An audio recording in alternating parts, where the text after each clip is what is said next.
Hello everyone, welcome back to our YouTube channel. In this video, we are going to see how to change time format in your Windows laptops.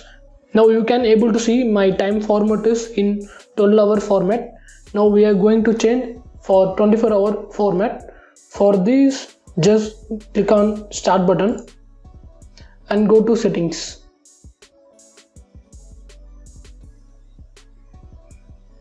In left side you can able to see the option time and language. Just click on that.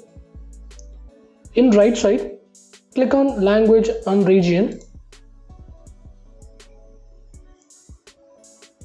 In regional format just click on the bottom arrow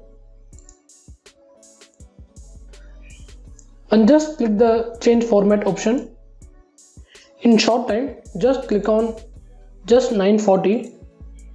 Here you can able to see my time format is changed to 24 hours.